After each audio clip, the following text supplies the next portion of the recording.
Hello, everyone. Welcome back to our podcast, Nothing Millennial About Us.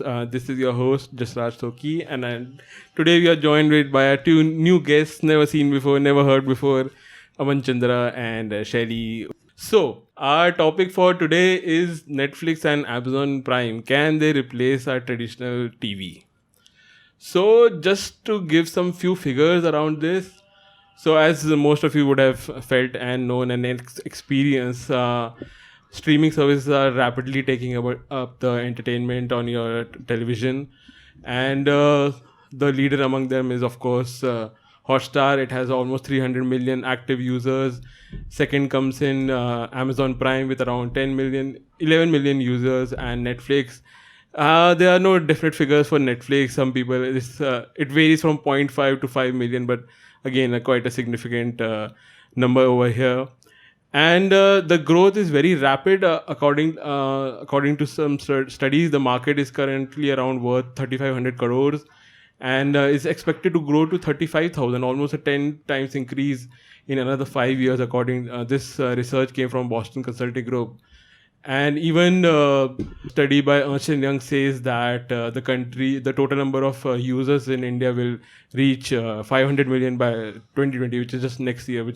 So basically, these are huge numbers. And if we see the total share of streaming services, right now we have around 550 million video screens in India, out of which 63% are smartphones. And most of these smartphones, as you would know, people are using streaming services on them. The remaining 37% is television. So mobiles have already taken over in terms of video screens, and definitely they are the biggest growth driver behind the growth of streaming services. So do we feel that these services can replace cable TV? Not right now, because there are certain things that they are not able to provide, especially when it comes to news and sports. And those, of course, are the biggest drivers of television in India. People love their news. We all know probably our fathers who are always glued to their television screens watching news. And of course, the young people who are always wanting to watch IPL and other sports. In that case, Hotstar has managed to get some of the, especially in the case of IPL, it was the only service which was streaming IPL. So yeah, Hotstar has made inroads in that sector, but not when it comes to news. So Shelly, in your experience, what do you think? Do you feel that these numbers are showing the right kind of growth? Well, kind of, yes. But when you say that Hotstar is really picking up and maybe news is not the right source, but I think the major factor that's driving the usage of OTT media, which is over the top media, is the fact that people are choosing content. And we saw this trend couple of years, I mean, not couple of years, but a decade back also, when people were skipping through the content that they did not want to watch on television. So whenever there is an ad break, people used to switch between channels, which was picked up a number of years before. That is the kind of thing which prompted other OTT channels to kind of generate user content, the content which people want to see. And when you talk about news, if I just have to draw a quick parallel, if I have to watch Mr. Narendra Modi parading around in a Superman chaddi or being compared to Bahubali, I might as well switch for a news on ZEE5 or Hotstar, which I do. I'm not following the traditional channels for news anymore. And I, being a millennial, Right. I kind of am representing some section of those millennials also who are making that choice of choosing their own content. And that's the essential driving force driving the growth of OTT media. Another thing that has happened in the last few years is the rise of digital population, the rise of the penetration of internet, mainly fueled through Reliance, and the break it brought, through access to internet at very low prices, which is what these companies latched on to, because that is when the serious growth in internet penetration happened. And this is the trend which was picked up by millennials and by the younger generation, millennials and youngers. So it's a trend which is upcoming, but to say that this is going to completely overtake television, for in my mind, is too soon to say, because television does have a role to play, a very big role to play. It's still reaching out to the masses. When you talk about the content on television today talks to the masses. The news, the serials, or the regular general entertainment channels, they talk to the masses. It's the younger lot who are a little bit more informed, a little bit more curious, and know of the choices they have, who are gravitating towards OTT channels because they know they have the opportunity to make the choice. So the television still remains important to reach out to the masses. It's the OTT which is latching onto the trend of the new and upcoming audience. Yeah, I think it's not just the part that you can choose your content. It's also necessary you can choose your time. They are available whenever Of you course. want. Streaming services. With cable TV, there's a show that comes at 8 p.m. or there's a show that comes at 9 p.m. and probably you are in office, you have a late hour and you miss that show. And in India, DVR recording services never really picked up. People don't record the TV shows that might be common in other Western countries. So in that sense, also if you miss out on your show at that time slot, you probably miss it completely. Because the TV shows are not worthy of being recorded. If you and I feel that there is something that you want to watch, actually want to watch, you would take the time and effort to record or download. Like when Game of Thrones came, people used to wake up in the morning and catch the latest episode, or they download it and watch it on their way to the office. The content has to bring that kind of drive in the consumers who are going to absorb the content also. Right? So exactly, because I think earlier with TV it used to be that the consumers had to chase the cable guy and to get a cable connection or something, but right now it's totally the other way around. The consumer is now making the choice and the streaming services are chasing them. They have the option. And India, especially when it comes to India, the field is very, very diverse and wide. And it's kind of also interesting that when you picked up the concept of mass television, because in India, surprisingly, the traditional TV channels are the ones who are also have streaming services now. So that's a bigger, I think, difference when it comes to the Indian market, that channels such as services such as ZEE5 and Alt Balaji, they are streaming the same episodes and shows that they show on television. So in that case also, they are sort of managing to tap into both the markets. They have their special online only shows that you can see, and they also, along with them, they are showing the traditional exactly, shows. but actually it was kind of, they were pretty late in the game. They saw Amazon and the likes of Netflix coming into the Indian market and catching hold of an audience which was willing to spend a little more and choose the Western content over the Indian content. Now, what Hotstar did, and that was one of the first Indian kind of OTT app to come through, they realized that Western content was one thing which was attracting the audiences. There was a very, very strong base for and a very strong call for regional content, and that's what they kind of latched on to. So they started generating Hindi or regional languages, that kind of content, and that is where they got a strong hold on. But collectively, all of these people and all the big network houses, they realize that there is an audience which is shifting from the traditional television to the OTT network. But they were a little late in the game, but I think they're catching on, and the Indian networks have now realized that it's the regional content where they can kind of differentiate themselves from Netflix and Amazon. But Netflix and Amazon, being the biggest houses right now, have also recognized the importance of regional content, and they have also invested. You see news reports almost daily of the amounts that they are investing in generating original content which talks to the regional audiences. So specific content for the South, specific content for the East, specific content for the West. So they have also picked up this trend.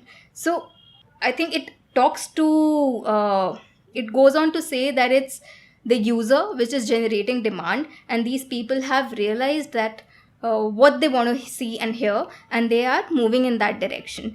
Yeah, I agree with that because I definitely feel that in both Netflix and Amazon are really chasing the Indian market because that's where they are seeing the biggest growth that they want, because China obviously has almost been closed for these services there. And recently Netflix said that Netflix currently has a global audience of 150 million users, and they want to add 100 million more from just India. So they actually want India to take over the US as their primary market. And when you come to Amazon, they are, I think they just announced that they'll be spending like 200 crores or something for acquiring content in India. And they are especially, both these services are also taking out special sort of packages just for the Indian market.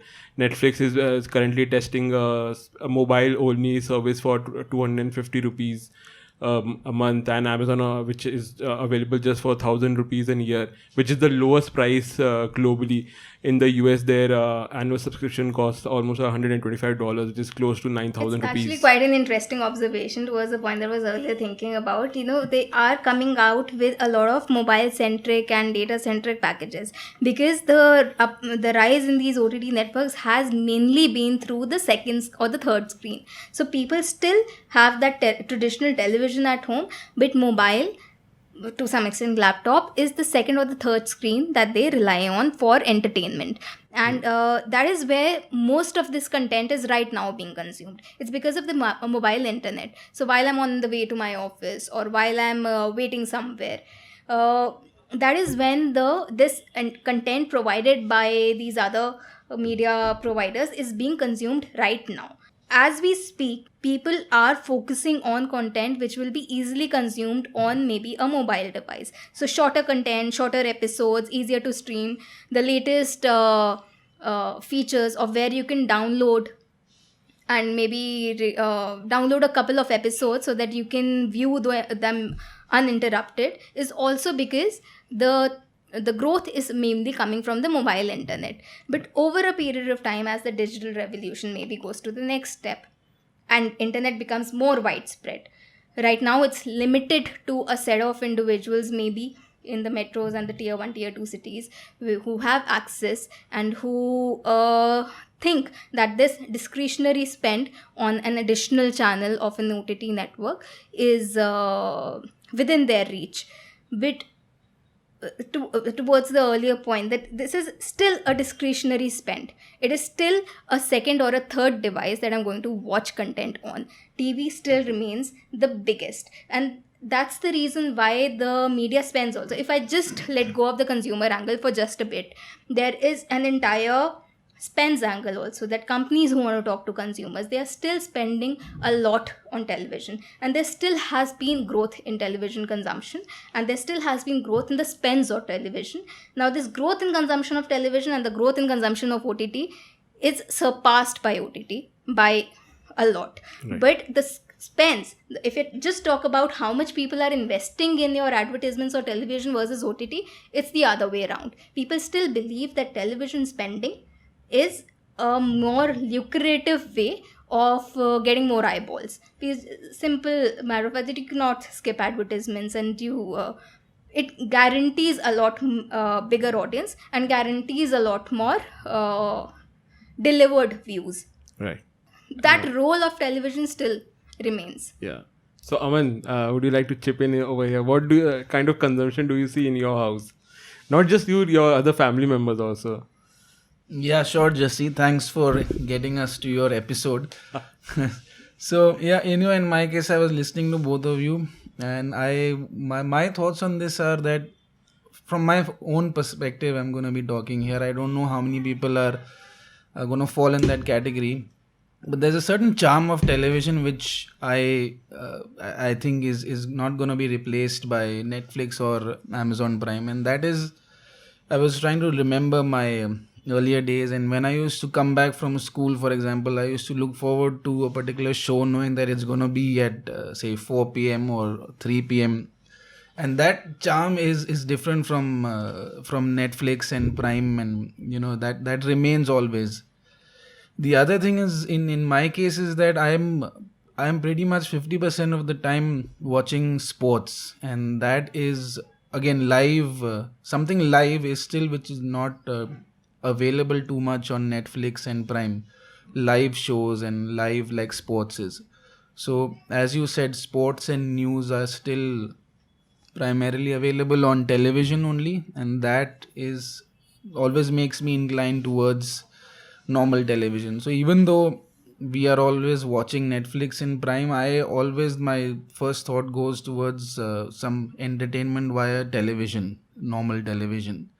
Yeah. The third thing is that the appeal of not knowing what's coming is a little bit exciting for me. In case of Prime and Netflix, okay, I have to choose now. I want to watch ABC. Sometimes switching on the television and flicking channels is interesting. Yeah. And we've grown up with that, so I guess that's also a little bit of a bias over there.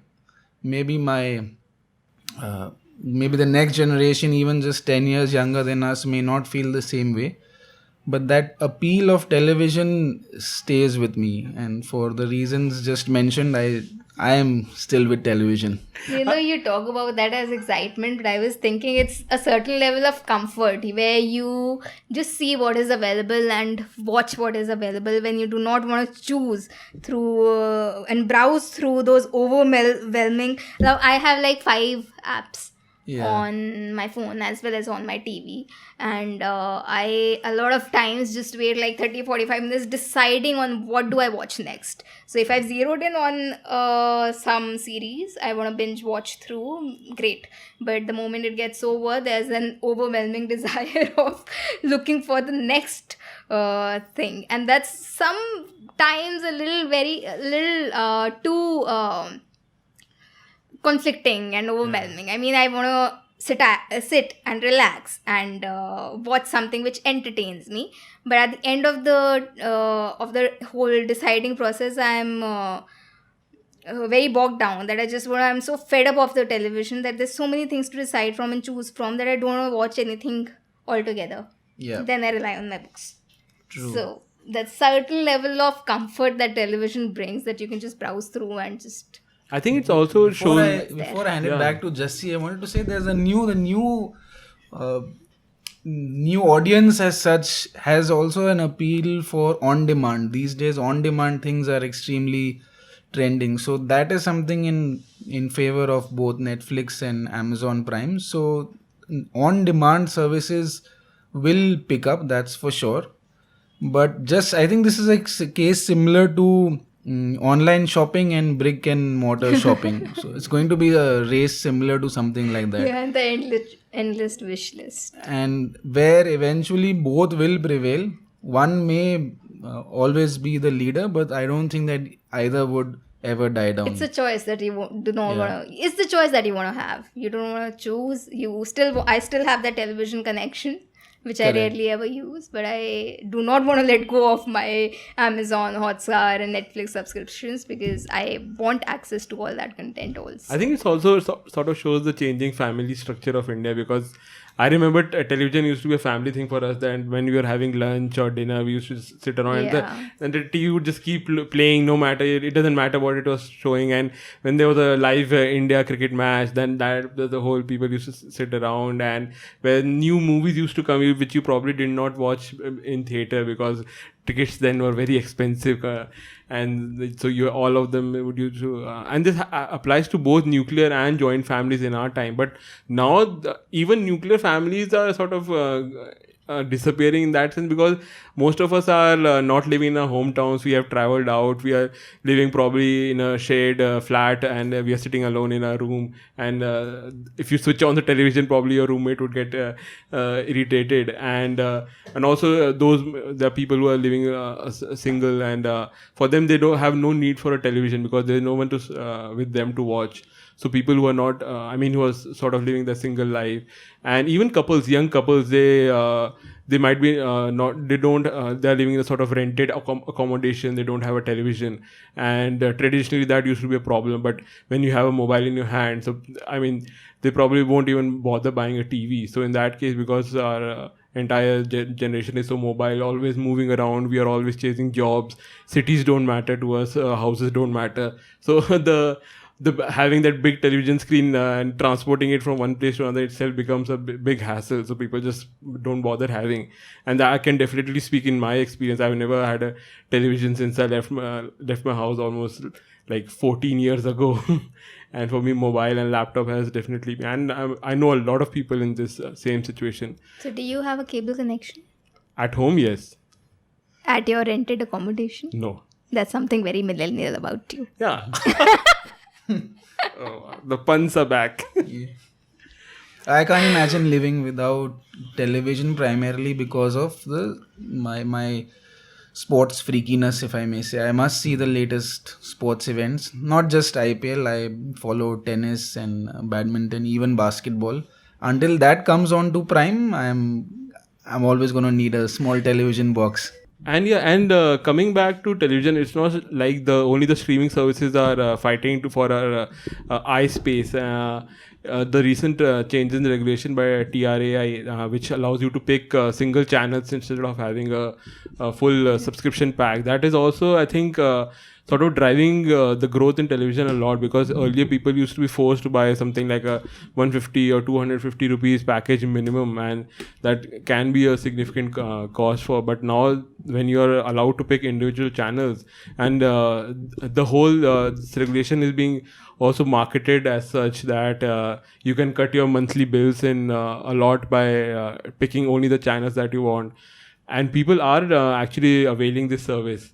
They are reducing the number when you of... talk about the service, I think I was pretty happy, kind of. I took it in good stride that I have more choice. But my dad, on the other hand, thought it was a nuisance. Like, he could just select one or two packages, not go through the entire hundreds of channels of list, and just kind of, it was quick and it was efficient. He did not mind paying a little bit extra. And so I think that's the difference in generation, where we demand choice, where we demand flexibility, and that's what the newer content services are offering, and even the traditional ones are now adapting to. But there is still value in what the erstwhile traditional mediums had, where to which they're still catering to a certain extent, in terms of what they talk about and what they offer is still appealing to them more than us. But sometime back you were just talking about that family moment. Now there's a surge in nuclear families, and a lot of people are traveling out. But for a lot of people, it's still like I'm still staying with my family, and television still remains one medium where we all kind of sit together to watch common content. So we all sit. So when there is IPL going on, or there's World Cup going on, and majority of the people in the family enjoy watching that, so it's like coherence. Everyone kind of wants to watch the same thing. We all get together. We make it a point to sit in the same room and watch and discuss and have fun. So it's still fun. But a lot of times, a lot of content that my parents end up watching does not talk to me at all. So I do not want to watch some... What is that? Not even Sauce Babu. Some very, very depressing Big Boss serials. I like watch Big Boss. I love reality or close to reality television. So that when Big Boss comes on, we all sit together and watch it. Okay. So that's what I'm talking about. The majority of the content is still does not talk to me anymore, and that's the reason why I choose to watch something else, which is available on Netflix and Amazon. But there are those moments where TV still plays a role, and we do get together and watch it together. So it still has its charm. Yeah, and there was another point that you raised that I want to talk about was the discretionary spending. So when it Yeah. comes to streaming services, they are not cheap by any long shot. If you just look at the common ones such as Netflix, which is at the bare minimum 500 a month and can go up to 800. Amazon Prime also on a monthly is like $100. Then you add Hotstar, that becomes another $200. So in a way, if you like want to have even the popular 2 or 3 streaming services, that's already reaching ₹1,000, and that's a lot for many families. I mean, we as in a millennial people who are earning a lot, that might not be much. Very metro millennial. Yeah, let me metro say. millennial, it might not be much, but in a lower income class and tier 2 cities, that's a lot of money, and people don't want to spend that. And compared when you look at television, where you can get like 40 channels for just $100, I mean, most people that would make a lot more sense. And so in that case also, because India still managed to has the cheapest cable TV cost globally. Yeah.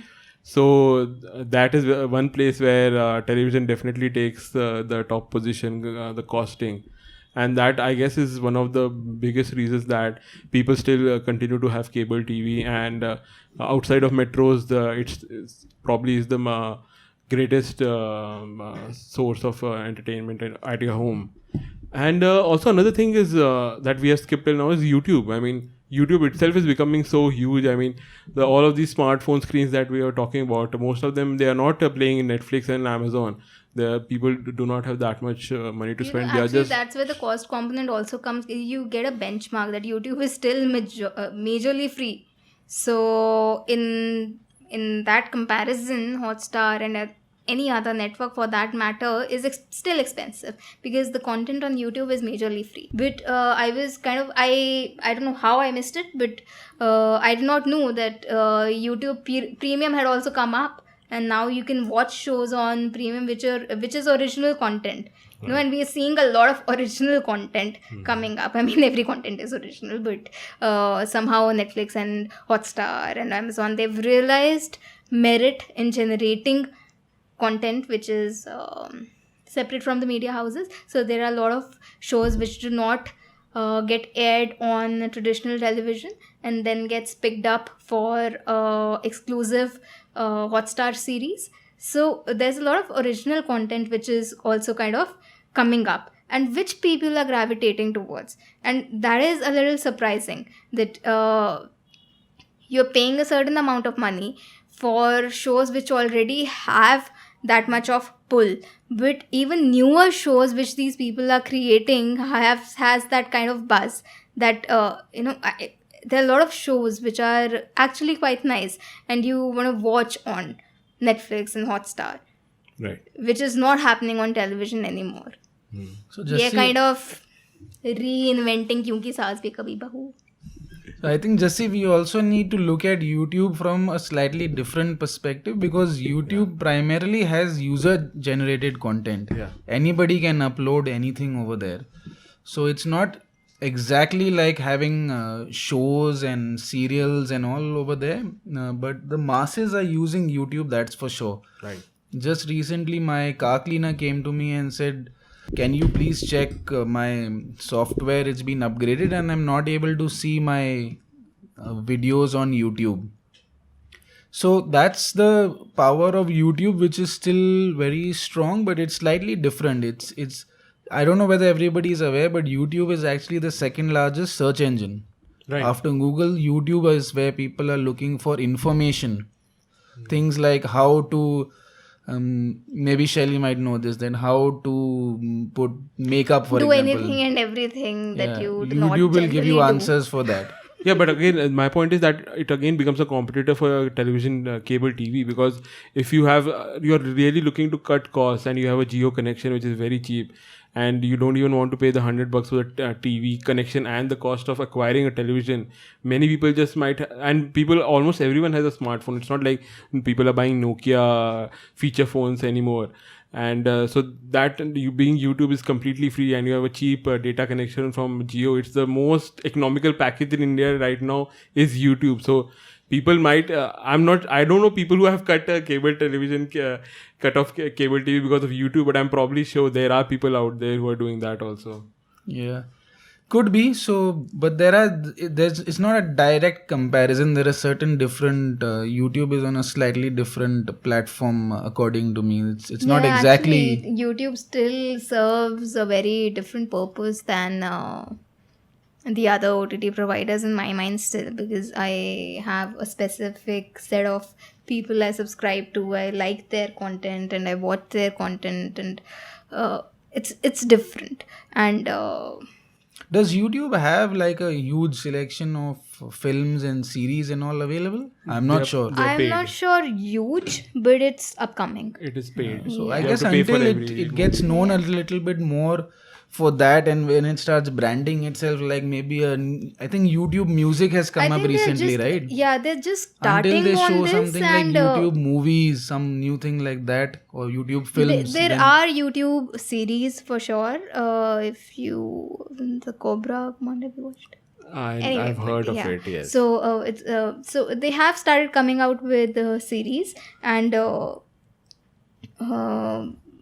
I don't know. It's a little late in the game, but maybe they've also, if they are starting with it, such a big brand house like Google would have picked up some trend for them to get into this. Yeah, this I'm sure. sector. Maybe in the near future they would be branding themselves as even more movie content channel, as not just a global video Yeah, information maybe channel. because being a very very heavy consumer of OTT and very little television, I think Because it's that would very have been simple. very You can easy to target. just open a Netflix app and you can just open a YouTube app. It's on your mobile. It's almost get access to them. It's is kind of almost the easier same. actually. Yeah, and just for numbers, YouTube has 250 million active users in India, so they are not a small competitor by any shot.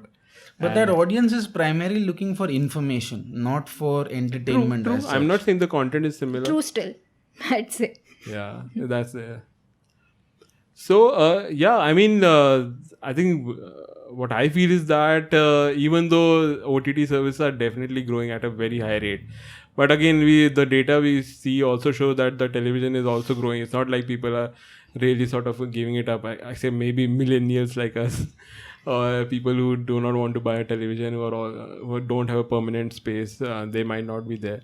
But yeah, I mean TV. I mean people just sort of. It's like having a fridge in your house almost. Like you have to have a TV also because some guest comes over. You have to just switch on something. So probably just for the sake of that, people are still tied to it. And of course, there are people who are dedicated sports fans like Aman and news fans like our fathers who will never ever be able to give up that. And even I tried to ask. इनमें तो हम बहुत देसी हैं. Exactly. And even I once tried to I got Chromecast to hook up to my father's TV, and he was like too confused with the menus and all, and he didn't even bother for more than one day. He just gave it up like, I don't need it, I just need my news. So yeah, that audience is never ever going away for sure.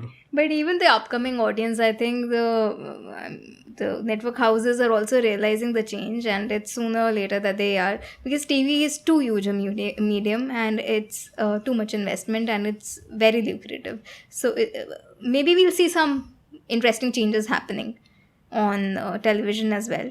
And in terms of, you've already seen choice being more apparent. Now you can choose the channels you want to watch. So maybe it drills down to content, or maybe it drills down to the user group. So Yeah. I don't know. No, of course, There's and- some changes expecting there as well. Shelly, in a sense, I think that this is also already happening. What I'm about to suggest or forecast, like on Tata Sky, also there's a certain way where you can get on-demand movies. They have movies which you can buy and see on their showcase and all. So maybe But they which will is quite start. surprising. The Tata Sky thing never really picked up so much. But maybe they will start, going more along these lines and almost tying up traditional television with on-demand content and becoming a powerhouse in themselves. That still I feel is a little far-fetched, because the growth and the unprecedented level of growth that we saw in OTT was mainly because of mobile television, mobile TV